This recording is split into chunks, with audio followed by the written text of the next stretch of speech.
Hello there, welcome to Bryan Lomax Movie Talk and my review for Psycho 3.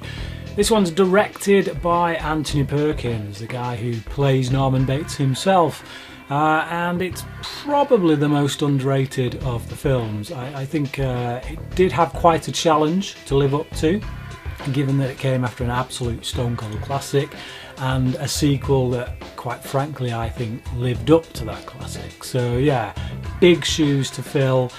Doesn't quite fill them, but it's still a pretty respectable effort, it must be said. So the film follows this nun called Maureen Coyle, MC, Marion Crane, make the link, who has a bit of a crisis of faith at the beginning of the film.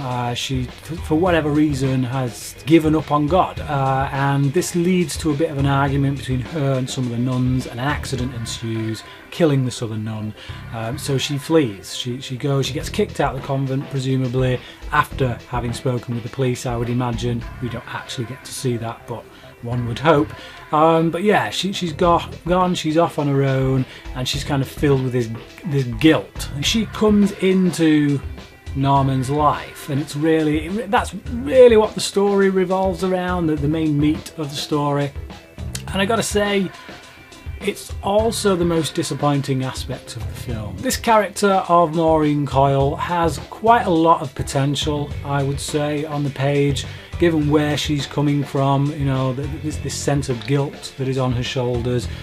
But I don't think it particularly goes anywhere great. I think this character is a little bit underwhelming, both in performance and in the way she's written. She comes into this story, she comes into frame with this sense of guilt, and they don't really go anywhere with it. They take it down some strange avenues, like this bit where she sees the Virgin Mary. It's really Norman. Norman's come to kill her. She's kind of slit her wrist. She's doing away with herself anyway. And Norman suddenly has a change of heart. But in her delirium, she sees the Virgin Mary. And I don't think they explore that enough, really. They just, it's like her character tails off towards the end, like they don't quite know what to do with her. And I think ultimately what the film is saying is that she is a character who has pursued a life away from the church, a life away from God, and a life that is essentially chasing after the pleasures of the flesh, the sins of the flesh, so to speak, I think she puts it at one point. And as a result of that, she gets her comeuppance. In many ways, it does harken back to the Marion Crane character from the original film. Her, you know, being so filled with guilt, stealing this money, but we got to see her make this decision to go back. You know, there was that redemption there, that redemptive quality of her wanting to go back and give the money back, hand the money in, turn herself in. And we kind of get a little bit of that reflected here in Maureen, in the sense that she decides to go back to Norman. She decides to forgive him, to say no matter what, because she's learnt about the crimes of his past, she decides to forgive and forget, to go and build a life with him, presumably. But obviously that backfires and she ends up dead. I just don't think it's handled as well as the original film. It's clearly what they're trying to ape by having that very similar character arc, that very kind of similar flow with the story, but it's just not quite handled. Well, it's definitely not handled as well as what Hitchcock did with that original Psycho film. But there's plenty of other stuff, as I say, going on in this movie. For example, we've got Norman Bates himself, which quite frankly is the main draw for any of these films. He's still this very conflicted character. He's still a character you can really sympathise with, even though in this one he does go full tilt psycho. He didn't really get to kill anyone in the second film except that one woman at the end. You know, if you look at that second film, he's not the one who's doing any of the killing, whereas here he's a bit more full throttle. There's quite a bit of humour in this film with Norman's character, but it's never played to the hilt. You know, they never overdo it. They never overstep that mark like they did with the Nightmare on Elm Street franchise or anything like that. It's just some nice, subtle visual gags in some respects, but like with Norman stuffing these birds and kind of getting his fingers really deep in there, but then pasting some peanut butter on a biscuit, and you know, whilst he's doing this, it's quite disgusting. But then we get this thing where with the victim inside the icebox and the sheriff opening it with everyone there, and they're all talking, and no one notices this blood and this hand in the icebox, and Norman's just kind of freaking out quietly, you know. So it's quite humorous, but it's also, again, it's got that dark undercurrent of you know, the sickness of what's going on. With Anthony Perkins directing this one, I do feel like his performance at times suffers. There are some spots where he nails it, actually. I'll get to one in particular in just a moment, but for the most part, I feel like there's a lot of times where you feel like he could have been reined in just a little bit. Elsewhere, he does a pretty good job in the film. Though there are a few little things here and there, like for example, going back to the bird stuffing. I think that's maybe the coverage on that ain't quite good enough. The editing is a bit bizarre. Like for example, the bit where he has this vision, he's stuffing this bird, and then he looks down and he sees the arm, his mother's arm that he's sewing. He's quite shocked by it, and then we go back to seeing what he's seeing, and he's still stuffing the bird with his hands. And as a cut, it feels a bit awkward. It doesn't make sense, I think. So something along the line, you know, something along the way in either the editing process or the shooting process, maybe not getting the footage that you needed. Yeah, maybe would have been caught by a more experienced director, I don't know. Also, going back to the body in the icebox, later when Norman goes to retrieve it, he has to reach up and pull her hand down. It's kind of stuck to the roof of the icebox. Yet previously, when we'd seen it, when the sheriff had opened it up, it was just a little hand kind of sticking out of the ice. It was nowhere near the ceiling of the icebox. So yeah, little continuity things like that, again, maybe a more experienced eye would have picked up on. Perkins does, however, manage, along with his, you know, the help from his cinematographer, obviously, to get some pretty nice looking images. With thanks to some nice lighting. As I say, cinematographer on this does a really good job. I really love the use of the red and the green. You know, there's times when he just fills the space with either a green light or a red light, and it looks really sinister, really moody, adds to the atmosphere that he's trying to create. I just like the colour of it. If nothing else, it looks pretty. It's nice to get Hugh Gillen back as Sheriff John Hunt. He's actually a character from the second film that I really liked. I liked the way he went to bat for Norman in that film. I liked the way that he didn't just jump on the, you know, he did it once, he'll do it again train. He had more of a forgiving nature about him, but he wasn't naive, you know, and he's like that here. Although you do get the sense that a bit of naivety is starting to creep in, with good reason, given the fact of what happened in the second film, you know, with Marion's sister kind of clearly looking like the villain by the end of that film, along with her daughter.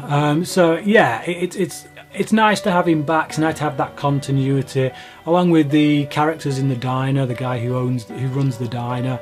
It really does make it feel like a proper sequel, a genuine sequel, you know, rather than something tacked on. Two new characters are Roberta Maxwell's Tracy Venable and Jeff Fahey as Dwayne Duke.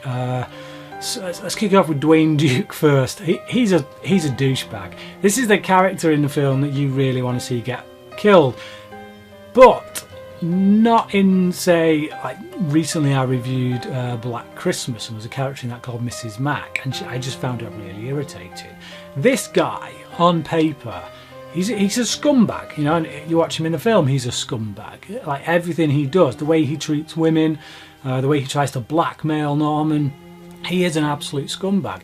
But there's something about Jeff Fahey in this that brings a bit of charm to it, that makes him watchable. Tracy Venable, however, is that kind of typical strong female character that we've now come to expect from this franchise. This is one thing I will credit this franchise with overall, is having strong central female characters. She's this reporter who isn't really buying that Norman is sane, is fully on the level, and she's trying to track down this lady from the first film who revealed herself to be Norman's real biological mother. She's gone missing, and she seems to be the only one who's really making any concerted effort to track her down.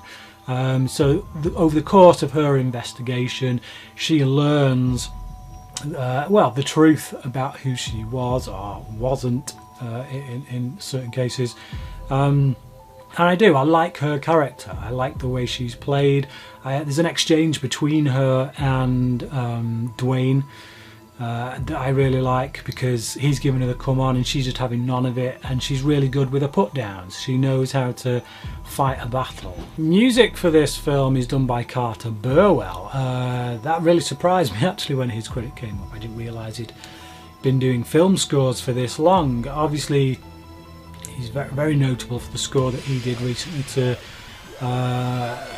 3 Billboards Outside Ebbing, Missouri. A very good score, must be said. I really love the score to that.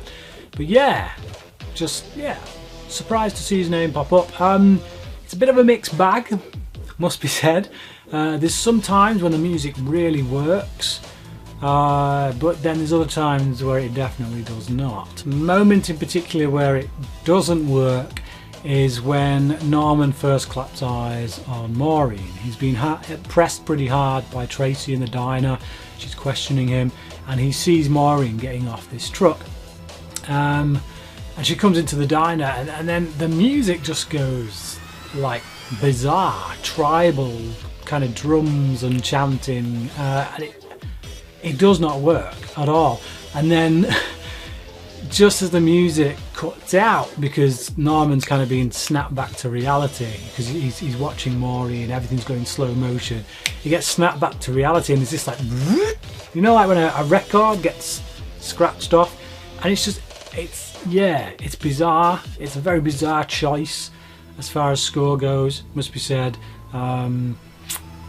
It's a choice I definitely wouldn't have made. Some really great moments with Norman, particularly with the way that Perkins plays him.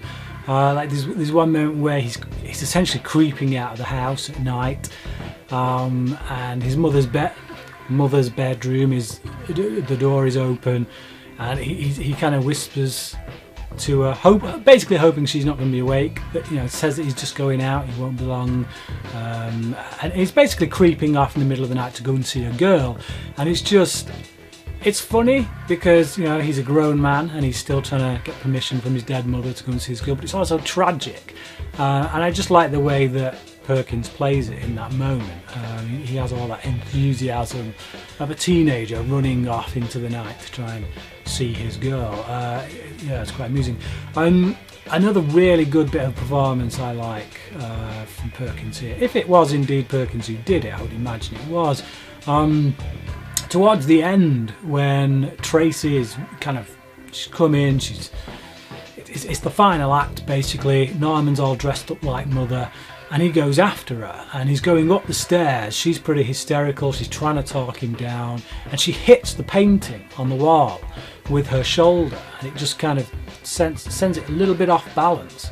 And as Norman's coming upstairs, as mother's coming upstairs, he doesn't even look at the painting, but he reaches out with his hand and he just does this little touch, still focused on her, doesn't lose focus at all. And I love that performance. I love the psychology behind it with Norman's character. How when he's in the form of mother, he's confident. All that kind of childlike naivety and lack of confidence is dispelled, is dispensed with. As soon as he becomes mother, he's fully confident, and it's all summed up in that one movement. And the way that that's lit as well is pretty freaky. So that whole reveal, actually, when Tracy turns round and sees Norma stood there, and Norman's got this contorted kind of grin on his face, it does send shivers down my spine. And again, it's because of the psychology of it. What's going on inside this guy's mind? What is rattling around up there? He's so twisted, so contorted with between him, who he is, and who this mother half of him is. So yeah, and like I say, the way it's lit when it's going up the stairs, I think they've put makeup on his face to help darken it, but it makes the white of his eyes kind of just look like pinholes in the dark, and it's really effective, really creepy, and again, with that body language, the physicality of it, if that was indeed Perkins doing it, spot on job. So they do kind of retcon the ending of Psycho 2. They don't do away with it. It's not that kind of retcon, but they explain that Mrs. Spool actually wasn't Norman's real mother, but that she was just some crazy lady who once abducted him when he was a child, because she'd had a fling with Norman's father. And I actually prefer that explanation, to be honest. I got a comment from someone on my Psycho 2 review. They didn't like that retcon. I don't mind it. I think it's perfectly fine, and it gives the film somewhere to go, I guess. It gives Tracy a mystery to solve, and it gives us new information to learn. Otherwise, I'm not really sure where they would have gone with it. Bit of a little running gag through the film, in which Dwayne doesn't like anyone kind of hitting his guitar or messing with his guitar. He has these dreams of becoming a big rock star, and that's his baby, his ticket to fame. And yeah, Norman techs him out basically with his own guitar. He just starts hammering him with his guitar, but the first time he whacks him with the guitar, this guy's just been smacked across the head, full pelt with his guitar, and the first thing you can think to say is, not the guitar, just watch the guitar. It's a humorous moment, but I think it's in keeping with his character. It is the kind of douchebag thing he would say, I think. Yeah, before Norman starts pounding him with it. Dwayne, being the slippery sucker that he is, though, he doesn't quite die there. He does make a bit of a comeback in the car when Norman's trying to ditch all these bodies. And the music in that scene is it does harken back a little bit to the other scene that had the tribal music. We get a little bit of that tribal beat back here, but for some reason it works for this scene. It's really bizarre. Obviously it doesn't work for the more comedy / romantic aspect of it, but it does work for this moment. It's a bit more monastic, I would say, whereas the other scene, it was a bit more, I don't know, African tribal jungle type beat. But it's pretty effective for this scene. And the scene overall actually is quite well put together. It's quite tense. I'm not overly fond of the way that Maureen gets taken out, as I've already said. But I think the way she falls down the stairs is an obvious homage to the original Psycho film. I don't think it quite works 20 odd years later. I think that technique now does look a bit hokey, even when you watch the original Psycho. But given that it was from the 60s, you can kind of forgive it certain things from a technical standpoint. Here, just putting it in there for the sake of, giving a nod and a wink to the original film, it feels a bit wasteful of a character that really should have more impact. I will say I do like everything that plays out after that, though. As I say, this whole finale between Tracy Venable and Norman, and I do like that they give Norman a bit of catharsis by having him stab the body of his mother. It's not even his mother, is it? It's Spool. So this woman that he thinks is his mother, just it's a bit cathartic that he gets to cleanse himself of her through this action. I think this is a pretty decent sequel. It's maybe not as deep as the first two films. I don't think it quite has as much to say, but I think if you like those movies, if you like the original, I think it's definitely worth checking out. I don't think the rating you see for this on things like IMDb really does it justice. I think it's unfair. Given this is third film into a horror franchise, I think that it's very entertaining indeed, very well put together with some interesting characters. So it gets a 3.5 out of 5 from me. But what about you? Have you seen Psycho 3? And if so, what do you think about it? Comment below and let me know your thoughts, and until next time, crack it.